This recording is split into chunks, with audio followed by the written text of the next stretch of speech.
Age is நண்பர்கள் எல்லாருக்கும் வணக்கம். இன்றைக்கி வந்து என்ன பார்க்கலான்னு பார்த்தீங்கன்னா, பாலிட்டியில் வந்து இந்த வழக்குகள், இந்த கேசஸ்லாம் இருக்கு இல்லையா, அது ரிலேட்டடாக வந்து இதுக்கு முன்னாடி டிஎன்பிஎஸ்சி எக்ஸாம்ஸில் வந்து என்ன மாதிரி கொஷின்ஸ்லாம் வந்து கேட்டிருக்காங்க அப்படின்னு சொல்லிட்டு நம்ம ப்ரீவியஸ் கொஷின்ஸ் வந்து பார்க்கலாம். நம்ம சேனலில் பார்த்தீங்கன்னா டாபிக் வைஸ் வந்து நம்ம ப்ரீவியஸ் கொஷின்ஸ் வந்து அப்டேட் பண்ணி கொடுத்துட்ருக்கோம். ஸோ ஆல்ரெடி அப்டேட் பண்ண வீடியோஸ்லாம் பார்த்தீங்கன்னா நம்ம சேனல் பிளேலிஸ்ட்டில் இருக்கும், நீங்கள் செக் பண்ணி பார்த்துக்கலாம். ஸோ நம்மளுடைய சேனல் சப்ஸ்கிரைப் பண்ணாதவங்க கொஞ்சம் சப்ஸ்கிரைப் பண்ணி அதை ஃபாலோ பண்ணி வச்சுக்கோங்க. 6 கேசஸ் பொறுத்த வரைக்கும் பார்த்தீங்கன்னா கண்டிப்பாக வந்து எக்ஸாம் ஃபைண்ட் ஆப்பில் வந்து நம்ம எதிர்பார்க்கலாம். சரிங்களா? ஸோ கேசஸ் பற்றி நமக்கு ஸ்கூல் புக்ஸில் அவ்வளோ வந்து இருக்காது. அதனால் வந்து முடிஞ்ச அளவுக்கு வந்து ப்ரீவியஸ் இயர் கொஷின்ஸ் கொஞ்சம் அனலைசிஸ் பண்ணாலே வந்து ஸோ நம்ம வந்து கேசஸ் கொஞ்சம் கவர் பண்ணிடலாம். சரிங்களா? சரி, வாங்க பார்க்கலாம். ஃபர்ஸ்ட் கொஷின் பாருங்கள். அரசு வழிகாட்டு நெறிமுறைகள் என்பது அடிப்படை உரிமைகளை மீறி செயல்படக்கூடாது என உச்சநீதிமன்றம் தீர்ப்பளித்த வழக்கு வந்து எது அப்படின்னு சொல்லி கேட்குறாங்க. அதுக்கான ஆன்சர் பார்த்தீங்கன்னா ஆப்ஷன் ஏ, சென்னை மாகாணம் விஸ் செண்பகம் துரைராஜன் வழக்கு. எந்த வருடம் அப்படின்னு சொல்லி பார்த்துக்கோங்க, 1951.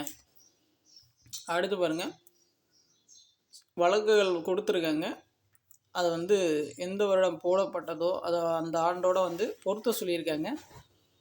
பெருபாரி யூனியன் வழக்கு பார்த்திங்கன்னா 1960, கேசுவனந்த பாரதி வழக்கு பார்த்திங்கன்னா 1973, மினர்வா மில்ஸ் வழக்கு பார்த்திங்கன்னா 1980, கோலக்நாத் வழக்கு பார்த்திங்கன்னா 1967. இந்த வழக்குகள் அது எந்த வருடம் போடப்பட்டது அதெல்லாம் வந்து ரொம்ப முக்கியம். ஸோ நல்லா பார்த்துக்கோங்க. ஸோ இதுக்கான ஆன்சர் ஆப்ஷன் ஏ. அடுத்து பாருங்கள், லோக் அதாலத் பற்றி தவறான வாக்கியத்தை கண்டறிக அப்படின்னு சொல்லி கொடுத்துருக்காங்க. ஸோ இதில் வந்து எது தப்பாக இருக்குது அப்படின்னு சொல்லி பார்த்தீங்கன்னா ஆப்ஷன் பி தான் வந்து தப்பாக இருக்குது. இது சட்ட அமைப்பு கருவி அல்ல அப்படின்னு சொல்லி கொடுத்துருக்காங்க.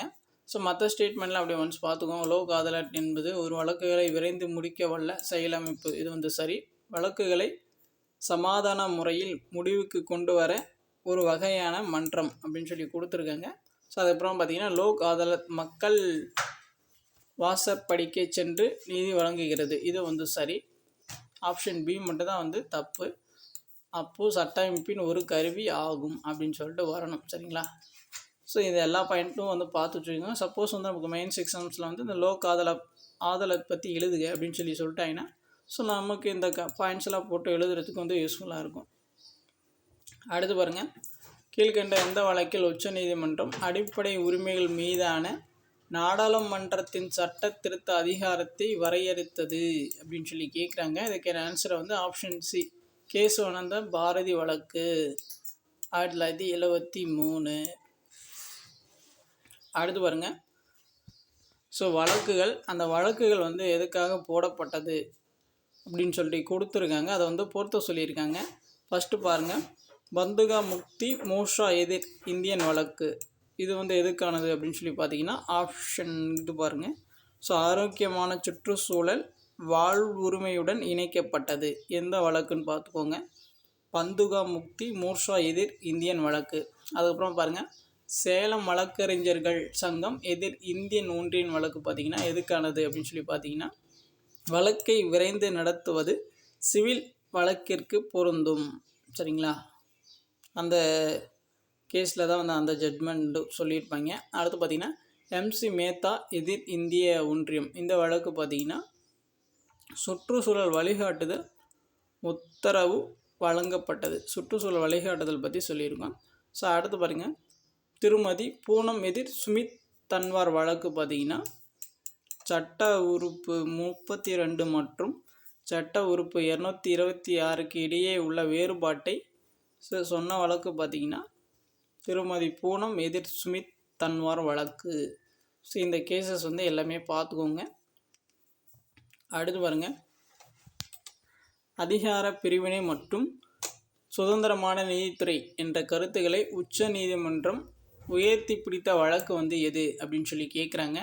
அதிகார பிரிவினை மற்றும் சுதந்திரமான நீதித்துறை என்ற கருத்தை உச்ச நீதிமன்றம் உயர்த்தி பிடித்த வழக்கு வந்து எதுன்னு பார்த்தீங்கன்னா ஆப்ஷன் ஏ, பீகார் மாநில அரசு விஸ் பல் முகுந்துஷா வழக்கு. அடுத்து பாருங்கள், பொறுத்து வந்து கொடுத்துருக்காங்க,